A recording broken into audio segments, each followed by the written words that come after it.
Hello, I'm Frederica Whitfield in the CNN newsroom in Atlanta. Our ongoing coverage of the war in Iraq continues in a few moments, but first, this hour's top developments. In addition to keeping an eye on the breaking news coverage of the suspicious substances found in central Iraq, at least 9 people from 2 families were killed and more than a dozen others were wounded today when a blast rocked in Baghdad neighborhood. That word from CNN sources who went to the scene. People who live in the neighborhood say they believe coalition air raids were to blame. There was no immediate comment from U.S. Central Command.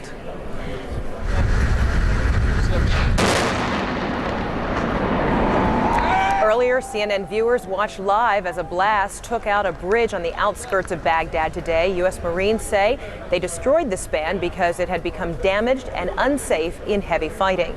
Marine engineers have since built a temporary replacement. For the 3rd time in nearly 3 weeks, President Bush and British Prime Minister Tony Blair are meeting face-to-face. The war in Iraq tops the agenda of their 2-day summit in Belfast, Northern Ireland. They'll also be focusing on peace plans in that British province and in the Middle East.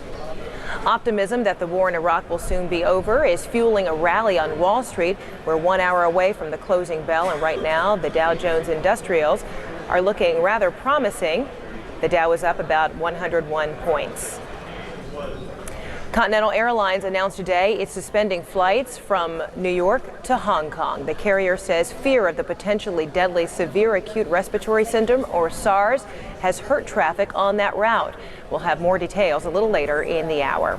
We may be 2 weeks into spring, but it still feels like winter and looks a whole lot like it too in much of the Midwest and Northeast. A major storm has already dumped up to a foot of heavy, wet snow in parts of the plains and the Midwest. Parts of the Northeast could see up to a foot of snow today. Well, coming up this hour, a report from the Northern Front in Iraq, where military advances are measured in inches, not miles. Taking it to the streets, we'll take a look at the battle plans for some anti-war protesters. Plus, it may be spring, but it still feels like winter in the Midwest and Northeast. Our forecast coming up. CNN's coverage of the war in Iraq continues right now.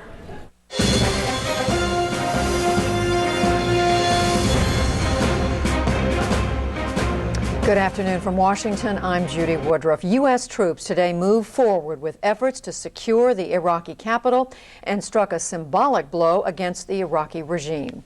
This photograph of U.S. forces inside one of Saddam Hussein's opulent Baghdad palaces tells the story. Soldiers seized control of the complex and used the palace grounds as a processing area for Iraqi prisoners. Fighting continued, however, around Baghdad and beyond. These images are from Basra, where British forces continue to solidify their hold on Iraq's 2nd largest city. Let's begin this hour with the latest headlines and our Wolf Blitzer in Kuwait City. Wolf. Thanks very much, Judy. There's been no let-up whatsoever in the U.S. assault on Baghdad, even as American soldiers occupy parts of the Iraqi capital, including the new presidential palace. Coalition warplanes pounded targets tonight around the city.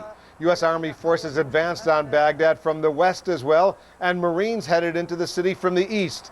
Military officials say the maneuvers prove U.S. forces can move when and where they want inside the Iraqi capital. Meanwhile, samples of what could be chemical weapons material are being flown to the United States for testing. CNN's Ryan Chilcote with the Army's 101st Airborne Division reports the materials were found at a paramilitary camp in Hindia, about 60 miles south of Baghdad. Chilcote is with us now live to tell us what's going on in this potentially significant story. Ryan, for our viewers who may just be joining us right now at the top of the hour, tell us about these dramatic developments. All right, well, Wolf, we'll start at the beginning. Soldiers from the 101st Airborne 2nd Brigade have been investigating several sites that they've been led to primarily by the local population east of the city of Karbala, and they've been uncovering weapons caches. Now, at a site that they found about 3 days ago, they found a large weapons cache, and they also found outside of it a large number of drums with some kind of chemical in it.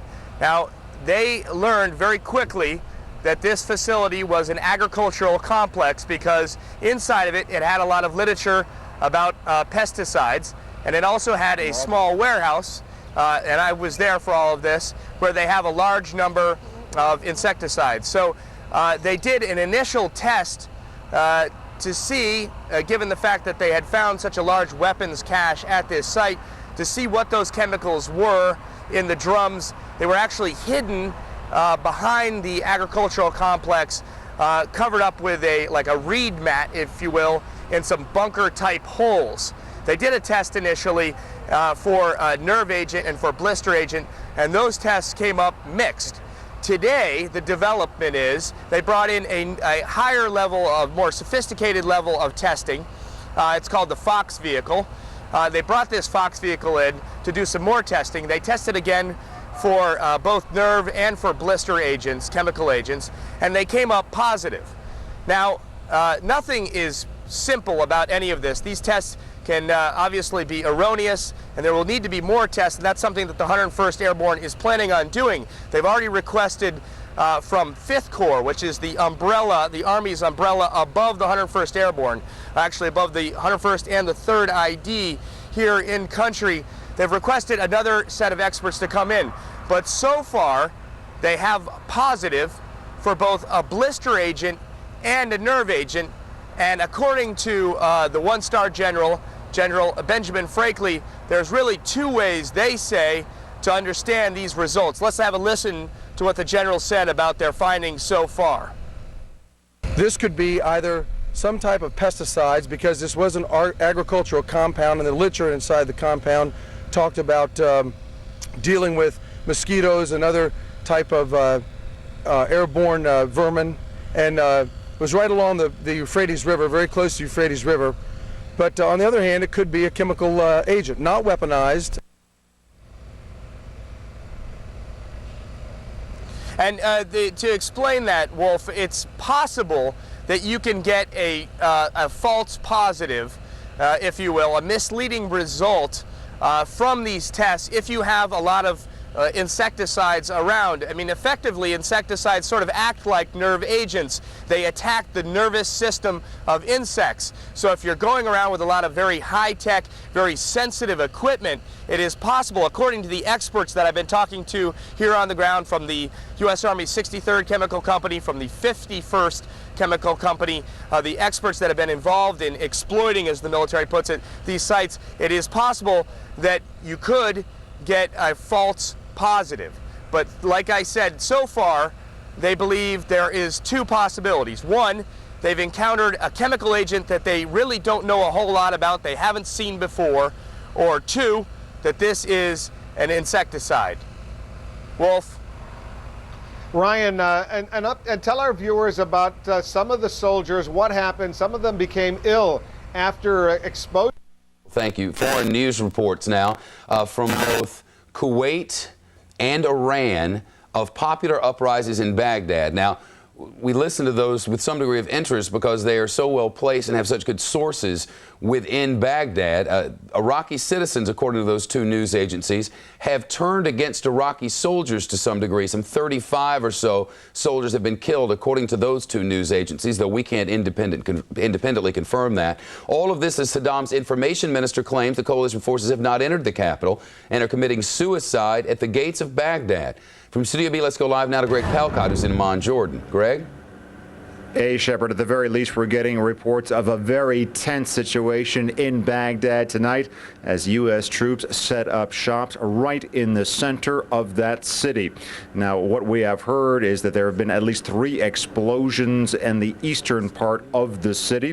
Iraqis also said to be firing on American troops in the city, particularly from the Al Rashid Hotel. That's where Fox News reporters and other foreign journalists have stayed in the past. Apparently, some sniping being done on American patrols. Also, artillery being fired at American troops, shooting across the Tigris River to the presidential complex at which the American troops are remaining at this very moment. There were at least 2 presidential complexes which the 3rd Infantry Division took over in that very bold move this morning, that bold move which is basically also uncontested to a large degree by Iraqi forces.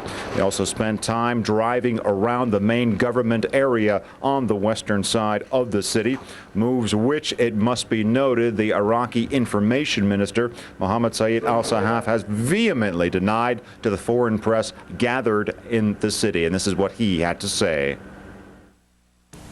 لا وجود للعلوج الأمريكان في مدينة بغداد. There is no any trace, no any existence to the American troops or British troops in Baghdad at all.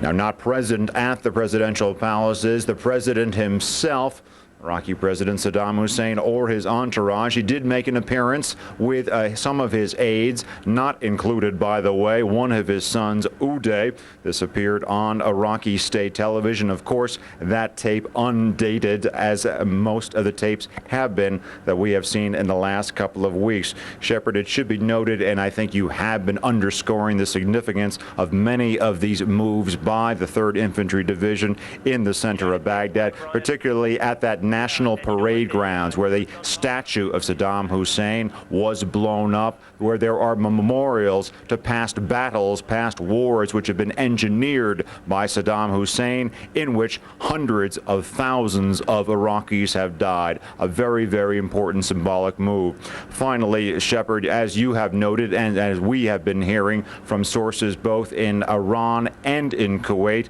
there are reports of uprisings even within the city of Baghdad against Ba'athist elements, against Saddam elements. We have absolutely no confirmation of that, so we cannot confirm these reports. No indication that that is accurate. But of course, that kind of activity is exactly what the American troops, the coalition troops, have been going for in this move, in this very, very, as has been described many times today, audacious move right into the heart of the regime of Saddam Hussein. That's our view from Amman. Back to you, Shep. Greg Palcott, thank you. British troops are now in control of the city of Basra in southern Iraq, and a notorious accomplice of Saddam Hussein himself, his cousin, the leader of the southern part of the nation, Chemical Ali, as he's known for having infamously gassed his own people by the tens of thousands, is now believed to be very likely dead. From Studio B, let's go to Jonathan Hunt, who's in the neighboring city of Kuwait City across the border. Jonathan?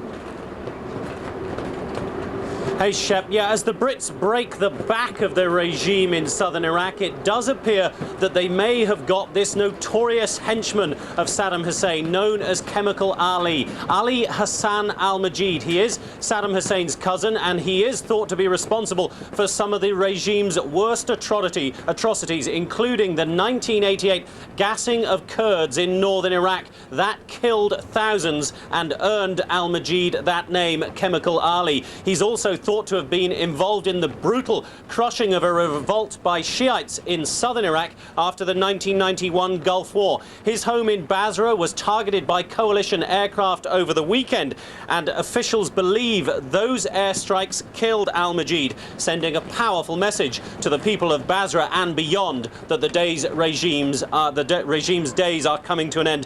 The British grip on Basra is getting ever tighter. British troops have now moved into what they call the heart of the city, and they say they're there to stay. Among the symbolic parts of the city they've taken are the presidential palace compound, once a headquarters of the Fedayeen militia. US fighter planes hit suspected militia positions around the palace overnight, and by the time British troops entered the palace gates, there was apparently very little sign of life. Right now, British forces are sweeping through the old part of city. That's a dangerous mission because it has to be done on foot because of the narrow streets in that area. Other British soldiers, though, are patrolling different parts of the city in decidedly relaxed fashion, some with their helmets off. Another display of confidence, which seems to be convincing the people of Basra that the regime's reign is over. And there are now reports that some of those local people themselves may be turning on the remnants of the Iraqi militia. British officials say that they expected that kind of uprising all along.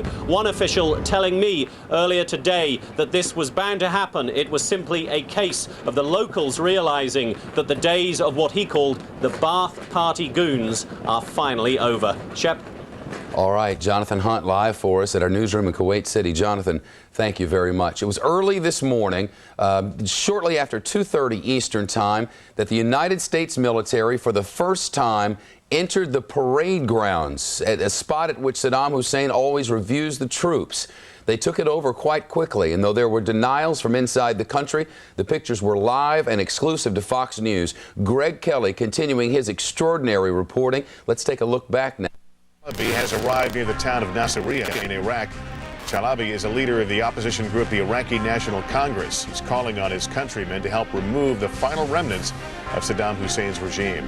And a major developing story, NBC's Dana Lewis reporting that a possible Iraqi chemical weapons site has been discovered near Karbala by soldiers from the 101st Airborne Division. More tests are being done, but U.S. Defense Department officials say preliminary data indicates that Tavan, sarin, mustard, and a blister agent were present on these barrels found on an Iraqi military compound. The Pentagon cautioning these tests preliminary. Nothing has been authoritatively confirmed yet. A reminder, we bring you the latest headlines every 15 minutes here on MSNBC. Right now, I want to turn things over to Pat Buchanan and Bill Press in Washington for more on that very troubling find by the 101st. Gentlemen. Thanks, Lester. We pick it up right there. In fact, I'm Bill Press here with Pat Buchanan. When it comes to weapons of mass destruction, as Dana Lewis has been reporting exclusively here on MSNBC, it looks like U.S. troops may have finally found the smoking gun. Here to talk all things biological and chemical, former Chief UN Weapons Inspector and MSNBC analyst David Kay. David, good to see you. There have been several false alarms over the last day. This is an agricultural facility where these 14 or so barrels marked produit d'urgence in French, an urgent or important product, emergency product. Initial tests show traces of sarin, mustard gas, tabin, is it, and a blister agent. We see it's found there in the trench. Do you think this is the real stuff? Is this the smoking gun we've been looking for? Bill, this is a very important political decision, to a smoking gun. You shouldn't rush off half-cocked. They've done 3 tests, but the tests are not the definitive tests. That's a laboratory gold standard that has to be done now. I say there are many things that look like it. Believe it or not, that's how we discovered the Iraqis hid stuff, exactly like that. Remember, they have no OSHA, no EPA there. They don't have to worry about the standards. And we even found that same cocktail. I was up on the radio net the day the inspectors opened a warhead, and they said, I'll clean it up for MSNBC, but can you believe this has both mustard agent and VX? We don't know how to deal with that. Now let me ask you this, if they were looking down the barrel at American and British troops coming in, and they've known for the last couple of months we were coming in, look at this trench. Is that where their biological and chemical weapons would have been stored, in those dirty old drums in that trench? It's not where weapons would have been stored, but excess product, quite likely. I mean, they did it before. I mean, let me ask, I'll be honest, take a look at those barrels. I mean, if I had to guess, I would say this is, if you've got this horrendously dangerous material, you sit it out in 55-gallon drums and 25-gallon. Did you find any in precisely that form when you were a UN inspector? Inspectors found it in that form, Pat. Believe it or not, they loaded their weapons. The guys loading the warheads did it without protective gear. 20% of their workers were lost each year to the process of manufacturing and loading the chemical products. You know, look, I did see something very impressive Saturday, and I heard you on MSNBC. And I was rather remarkable. One of them was an artillery shell which had an opening at the end, and another, I believe, was sort of an artillery shell or a missile type thing which had a number of sort of openings. It looked like you might put agents in there for a binary weapon that on explosion the two would go together, and I think that's how, even when we were doing it, we had binary weapons, did we not? We had binary weapons. That looked like one. The most interesting thing about it was the Cyrillic writing on it, which means we'll be able to... It's Russian. Well, it could be Bulgarian as well. It could be Ukrainian, and that's being run down right now. But there again, you want to be careful, nail it exactly, not early announcements that you have to correct yourself on. If you went to an agricultural facility anywhere in the United States where there's extensive use of pesticides and did some initial tests, would you also come up with initial readings of biological, chemical, potential weapon stuff? On the first test they did is possible. They are all of the class of organophosphates. The second and third test they ran is much better and higher sensitivity. It would be unusual in a U.S. process to do that. The problem is Iraqi industrial standards are not up to ours, so it's still possible. NPR is also reporting, in addition to this, a second possible find of 20, as I understand it, medium-range missiles that were loaded with sarin and mustard gas. So again, not confirmed, but do you know anything you can tell us about that? Well, if it turns out that it's actually loaded with a liquid, I mean, there's no chance you load a missile with pesticides. That's not a way for crop spraying.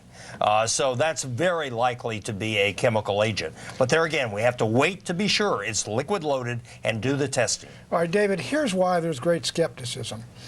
Number one, as Rumsfeld said today, look, we've had these reports again and again and again. They all turn up negative, false, so we're not going to say anything about this. Secondly, if they're going to use this stuff, and they've got all these tons and tons and tons of it, they haven't fired a single artillery shell or a missile with this junk in it, even though they fired the missiles, tried to fire them into Kuwait, a couple of hit. They fired artillery shells at us. Why aren't they using this stuff if they got it? Well, Pat, let's take that second one because that's really important. There was never an incentive for them to use it early. They were gaining tremendous advantage in the Arab world as well as among some of our sometime allies about skepticism about whether they had WMD. I even heard some of that here before. But when you got when you got close to Baghdad, but close, you got a guy. I just saw an American officer sitting there in Saddam's high chair, right in his big palace. They're all having a great time, Pat, and he hadn't fired anything yet. That's the beauty of the strategy. While the chattering class a week ago was condemning this plan for not having enough troops, they were driving to Baghdad 400 miles in 7 days, destroying. He lost his ability. The strategy is excellent, but again, not one weapon fired with a chemical weapon. By the time they got close enough where it made tactical sense to use it, he no longer had command of his forces. David Kay, we only have a minute left. It was rumored at one time, reported at one time, that you had been approached about being the new, temporary at least, interim leader of Iraq post-war. I think you had enough sense not to take the job. No. But were you in that position right now? What could you tell us? We're going to be talking about this a little later on broadcast. What would you be looking for putting together in terms of an interim government? Staying there a year yourself or getting the hell out as soon as you could and putting some Iraqis in charge? Look, the key thing is to establish an effective law and justice system. If you look at Afghanistan, Kosovo, and Bosnia, what went wrong? Organized crime came in because we didn't get police and justice system, and insecurity reigned. And no political structure could gain a toehold. So the first thing is to do that. In terms of American interest there, 6 months is my max. I want to be out of Dodge by then and turning it over to Iraqis. It's because not just of Iraq. You're in the center of the Arab nation.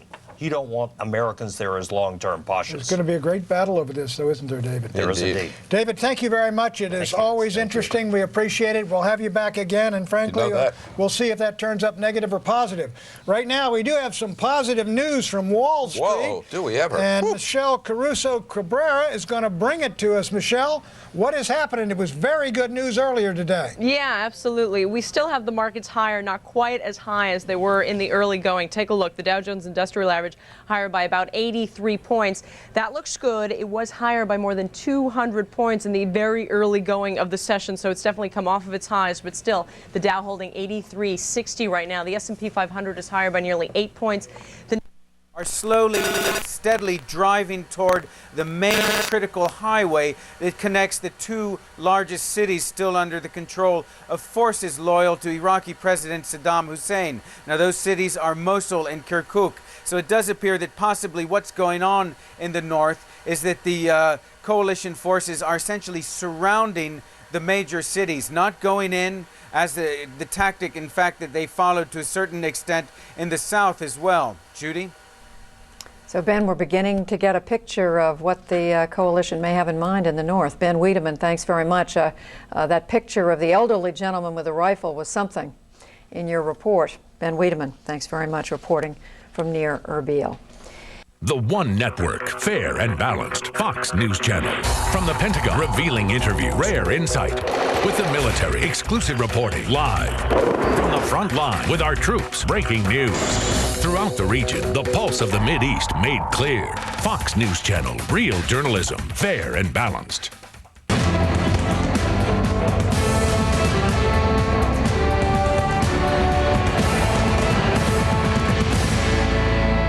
A summit begins in Belfast. I'm Paige Hopkins. President Bush is in Northern Ireland to meet with his main coalition partner in the war in Iraq. Mr. Bush and British Prime Minister Tony Blair hold a two-day summit in Belfast. Tomorrow they'll be joined by Ireland's Prime Minister. Iraq tops the agenda, but discussions will also include the Middle East and Northern Ireland.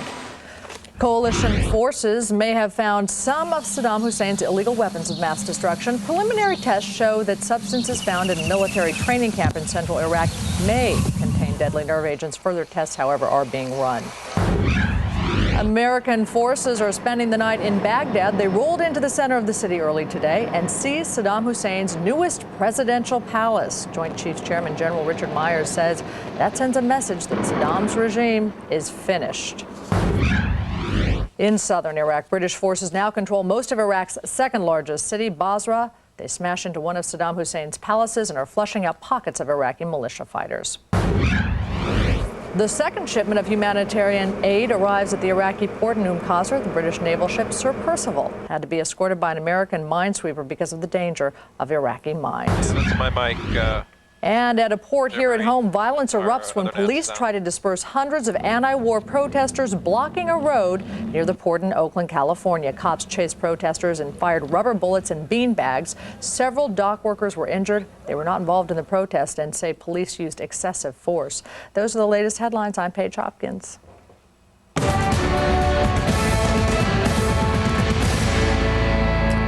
The President of the United States meeting with the British Prime Minister Tony Blair in Northern Ireland to talk about the war in Iraq, among other things. We have Team Fox coverage on Operation Iraqi Freedom. Mike Tobin live at Sitcom in Qatar. But first, the White House correspondent Wendell Goler traveling with the President. He's live for us in Belfast. Wendell? Shepard, the President and Prime Minister Tony Blair have begun their roughly 20-hour summit with a working dinner at a 17th century castle outside Belfast, Northern Ireland.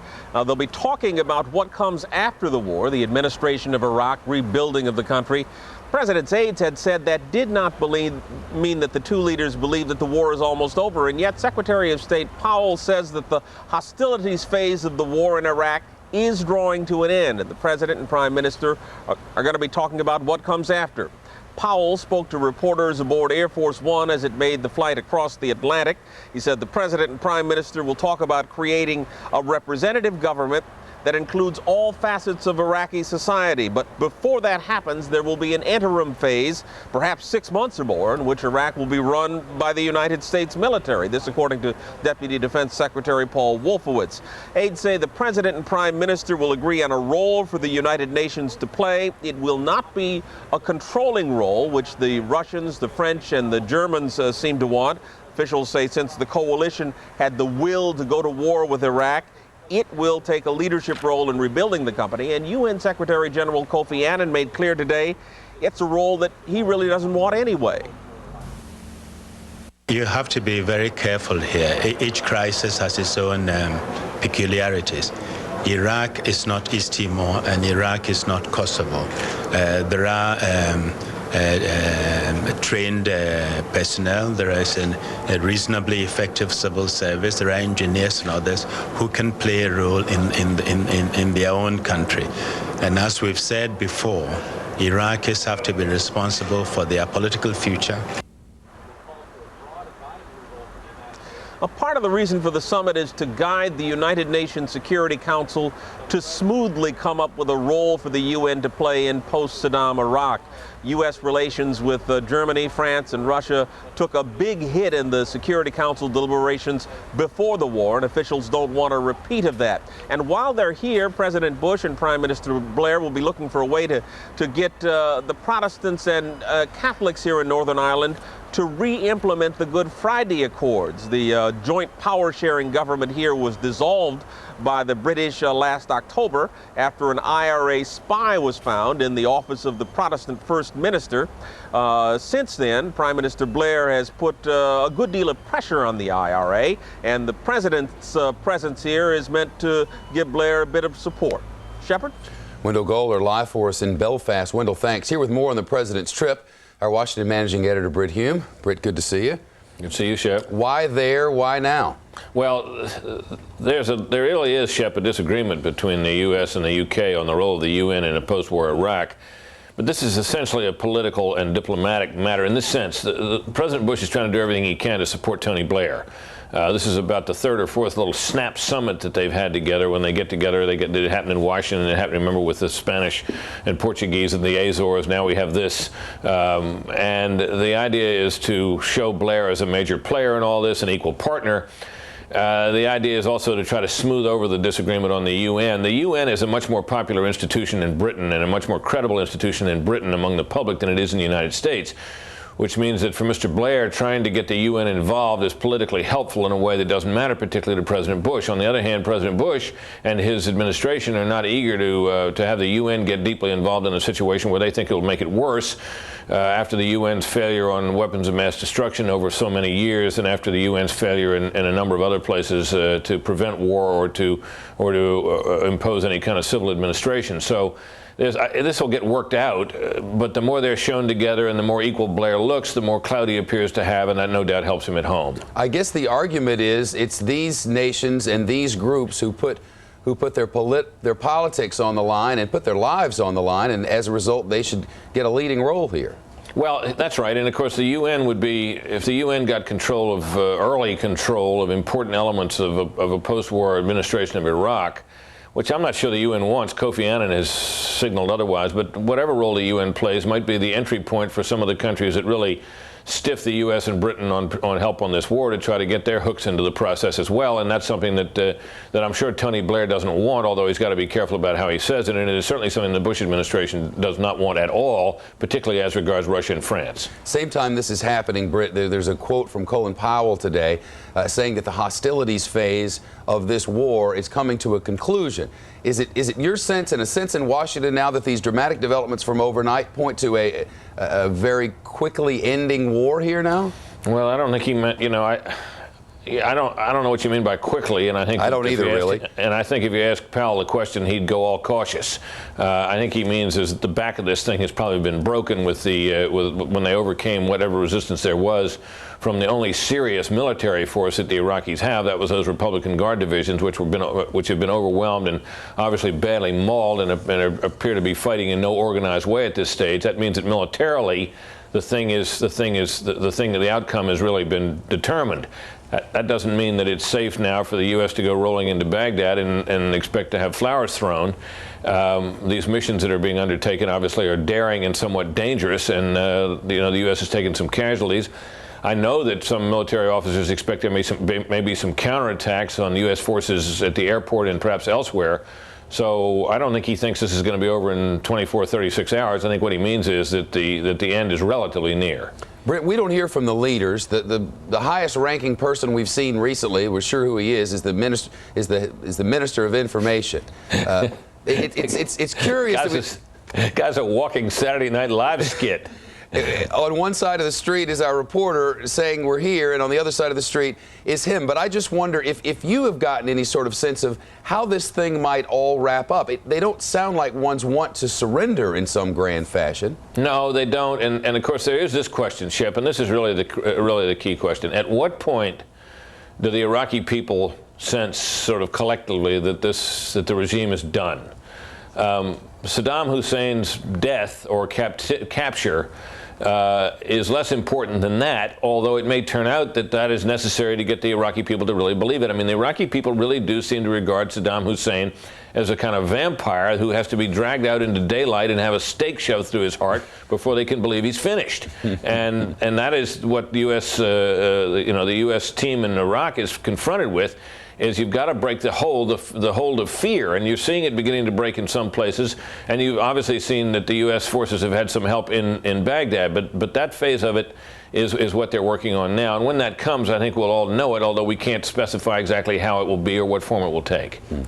Brit Hume, live in Washington. Brit, thanks a lot. Appreciate it. You bet. All right, Brit's back in about 2.5 hours for a special report with Brit Hume. We had a comprehensive wrap of all the day's news in the war. And certainly the sun has set now in Baghdad. They're in daylight savings time as we are now, just about 40 minutes past 11 p.m. So they're well into the night, and it's the next few hours, the times of the night when things seem to get a little bit interesting. So we'll be watching. We have a lot of live remotes coming in, and we'll take you there as things develop. The weapons of mass destruction that U.S. inspectors couldn't find. From Studio B Live now to Mike Tobin at Central Command Headquarters in Qatar. Mike? Well, Shepard, senior defense officials are telling Fox News' Brett Baer that these initial tests found in the field, or done in the field, are showing the presence of sarin, tobin, and a chemical known as lewisite. The tests being conducted by members of the 101st Airborne Division east of Karbala. 2 of these agents are nerve agents, said to be more volatile than the VX nerve gas. The way they kill whoever is exposed is by causing convulsions, ultimately causing asphyxiation. This lewisite is an odorless liquid. Sometimes it will smell like flowers, and what it does is causes the skin to blister up. If inhaled, it causes the inside of the lungs to blister up and ultimately causes the lungs to fill with fluid. Again, the cause of death there would be asphyxiation. Now, Central Command is not confirming these field reports, but made it clear that the coalition forces have found that the regime possesses the will and the means to deliver chemical weapons.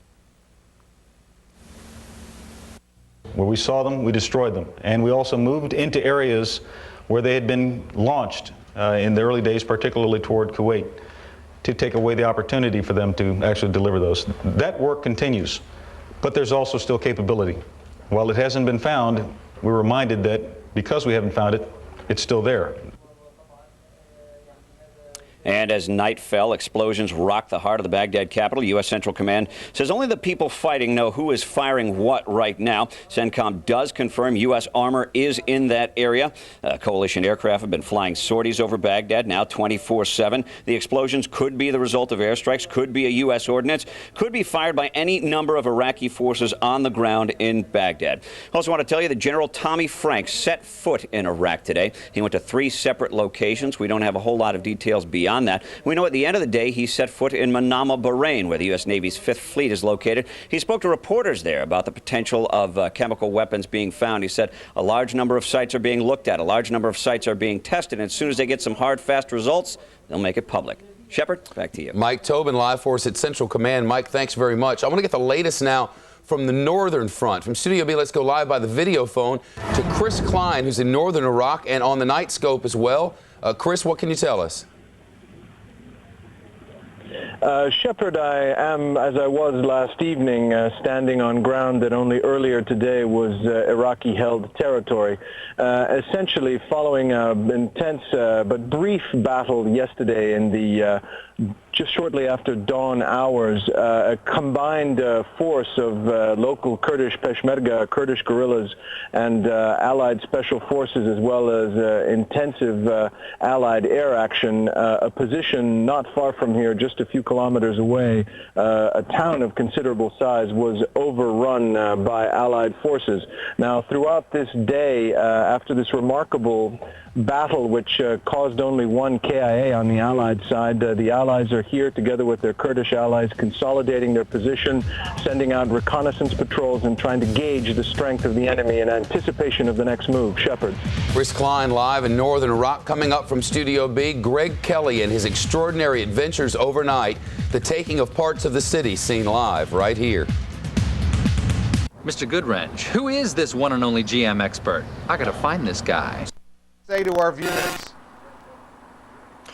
Wolf, I think, is trying to take advantage of that's where some of the live camera positions are outside the building. He also had taken journalists on a tour of parts of the city. He'd even apologized when they came close to an area that there was some heavy machine gun fire going on at the time. Apologized to them, saying he didn't want to put them in danger, but this was the situation in the city at this time. I think trying really here to get the journalists outside to try and prove to them that what he's saying is right, but it's increasingly apparent to those those around him, even those that work for him, that what he is saying is blatantly untrue at this time, Wolf. Nick Robertson with the latest from inside Baghdad. Nick is monitoring the situation along the border there. Thanks very much, Nick, for that report. Judy, back to you. Coming up next, Wolf, we're going to look more at the battle for Baghdad. What is next, especially with regard to the role of air power?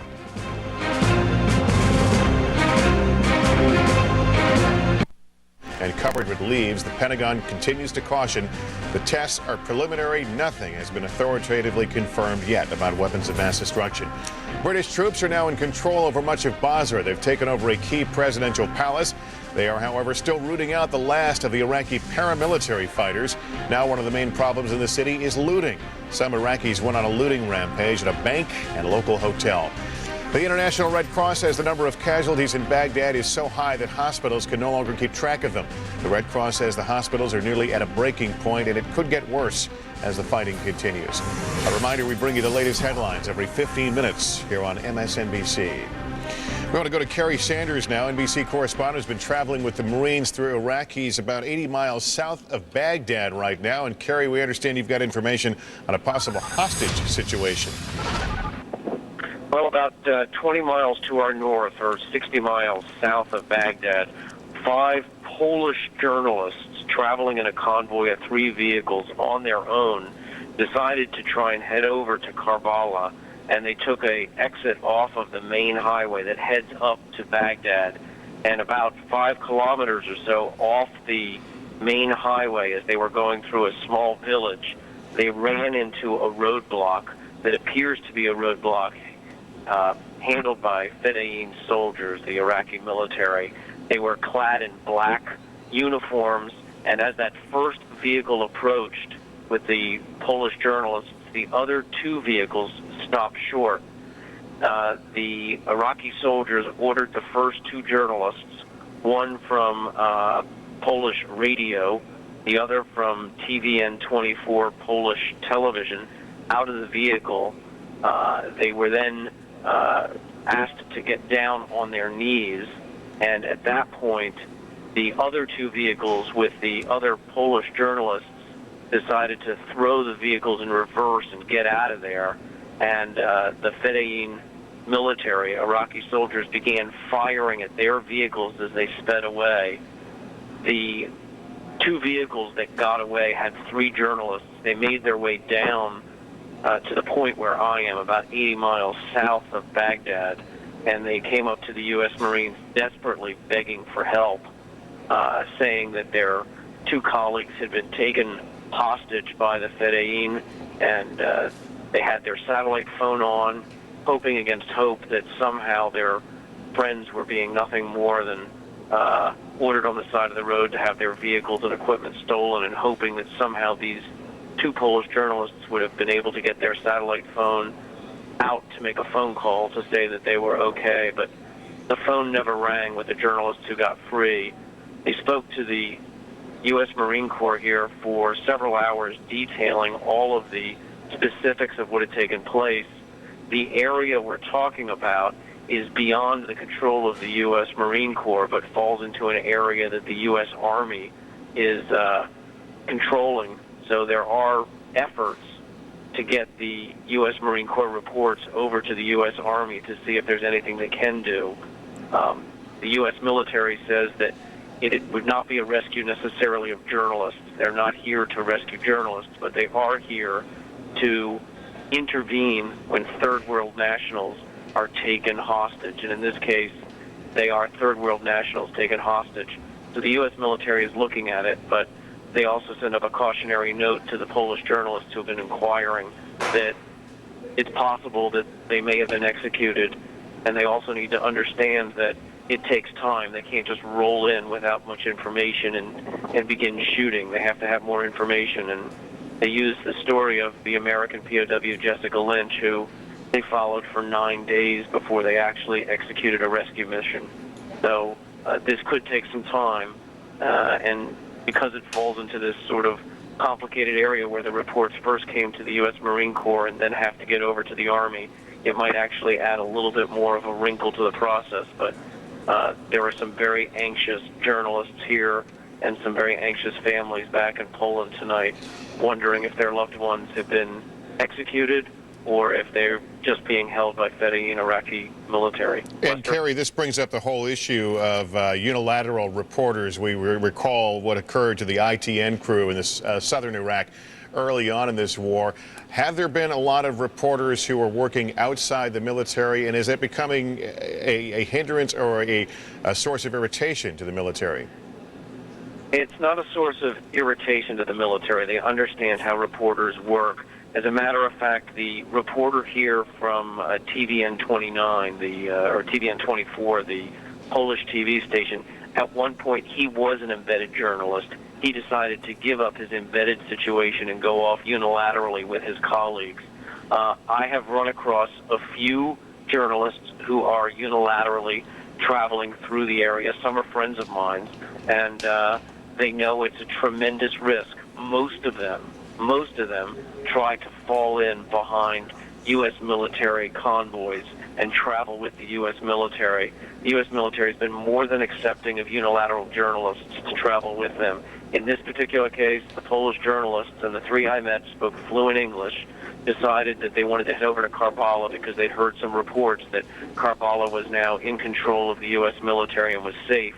And so on their own, without following any convoys, decided to take a side road, and it looks like it really boils down to taking a wrong turn at the wrong time, because they went down a road that clearly they weren't familiar with and wound up going through a village where they ran into this roadblock. One of the many frightening stories out of Iraq. Kerry Sanders. Kerry, thanks for checking in. We will continue to look forward to your reports and an update perhaps on the Polish journalists who right now are missing. Let's go back to Pat Buchanan and Bill Press in Washington. Gentlemen. Thanks, Lester. A dramatic story there. And the President of the United States, as you folks know, is over in Belfast right now speaking with Tony Blair. One of the points at issue is what role for the United Nations in the governance of Iraq after Saddam Hussein. Our guest is Randy Schuneman of the Committee for the Liberation of Iraq.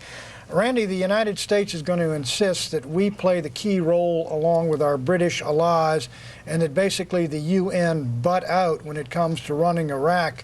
That's pretty much a given, isn't it, no matter what Tony Blair says?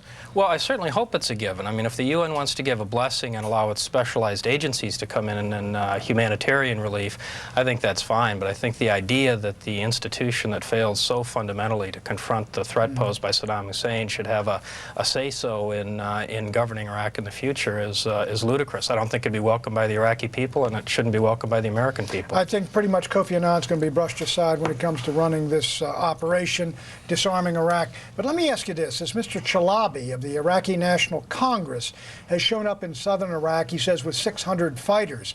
I mean, there's a huge battle between state and defense over whether he should have some kind of formal role there. He's been indicted, convicted of embezzlement and fraud by the Jordanian government. CIA doesn't trust him anymore. He hasn't accounted for funds, apparently.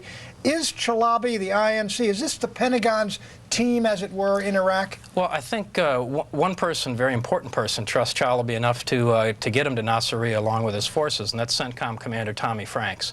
So whatever the CIA may have to say about him, they certainly supported him for 3 or 4 years in the mid-1990s when he worked in northern Iraq with the CIA. I think Ahmed Chalabi is an Iraqi patriot. He has dedicated his life not to exile, but to opposing the Saddam Hussein regime and supporting liberation of Iraq. Certainly hope that someone who is a confessional Shia, secular, small d Democrat has an important role to play in Iraq's future. I hate to intervene between you two anti-UN people on this panel here, but let me just ask you the question. I mean, so here the United States goes in, basically, with the UK, of course, and, you know, and we liberate Iraq, and then the United States is going to occupy it? I mean, don't we have much greater legitimacy for whatever follows this war if it is under the umbrella of the United Nations rather than a U.S.-planted government? Well, the UN bill doesn't have a real great track record of promoting democracy. It's got Libya in charge of its Human Rights Commission. Its mission in Cambodia was a disaster, and it hasn't done a great job in Kosovo. The choice isn't between the UN or American general. I think it ought to be Iraqis. I think it's Iraqis, not American generals or UN bureaucrats, that ought to decide how Iraq's going to vote in the United Nations Security Council, if it serves on it, in the Arab League and OPEC. It doesn't have to be Americans or UN bureaucrats. Well, of course it's got to be. Has to be well worth it. General, certainly a lot of activity there and a number of other places to secure, but there's been a great deal of activity outside the city as well, and this talk of what is possibly, though certainly not confirmed, possibly signs of weapons of mass destruction. What can you tell us? Well, let's go back again to the screenwriter just for geographic purposes here. We heard the reports here today at Karbala that they've found a significant find of what at least initially appears to be elements of sarin, tabun, and blister mustard gas, if you will. That goes along with a finding not so long ago at Hindaya of the same thing, as well as the findings of suits, atropine, which is the antidote for chemicals, and training manuals and other indications that there is a fairly broad complex of chemical capability as part of Saddam's weapons of mass destruction. My guess is, as time goes by, we will continue to find more and more of these sites across Iraq. General Moore, thank you very much. We'll get back as developments come in, and we certainly have reason to believe that this could be a very busy night. Now approaching midnight in Baghdad, and we'll be having Team Fox coverage, of course, throughout the evening. Our embedded reporters are getting into place, and we hope to hear from them shortly. Next from Studio B, a live look inside Baghdad as coalition troops take Saddam's palace, 2 of them in the capital city, and word from senior defense officials that initial tests showed that banned chemicals in Iraq banned weapons of mass destruction that Saddam said he didn't have. They are initial reports, not being confirmed by the Pentagon. Some field generals, in fact, saying this is an agricultural site. These are pesticides, but there is widespread speculation that they could, in fact, be building blocks for weapons of mass destruction. At any rate, it's a long, hard search. We'll be along for the ride. You are looking live, the flight deck of the USS Constellation, getting ready for flight ops, which have been happening 24 hours a day. We'll continue to keep you updated as midnight approaches in Baghdad. I'm Shepard Smith in New York. For all of us on Studio B, thanks for trusting us for your news and information. Hope to see you back here this afternoon for the Fox Report, 7 o'clock Eastern Time, 4 Pacific. Until then, stay brave, stay aware, and stay with Fox for your world with Neil Cavuto. Man, Neil, I'm watching this morning, and it's up 250 points. Yeah, and then it drips away. We think we know why. We're going to get into that, Shepard, but thank you very much. Well, chemical weapons may be found, and Chemical Ali likely definitely dead, and your world is on top of both developments. Now, as things heat up in Iraq, stocks for a while rocketed up in the U.S., then gave up some ground. Why? We'll explore the connection with a roundtable of top military experts and then some top financial experts as well. And what if I told you you are getting your tax break as we speak, only it has nothing to do with taxes, but something far more important and far more useful, gasoline prices coming down yet again, and if oil watcher Phil Flynn is right, maybe coming down a lot more. All that and the debate over Iraq. After the war, even Tony Blair says let the UN back in. Why Senator Trent Lott is saying, not so fast, Tony. We'll talk to him. Your world in a busy one, seconds away.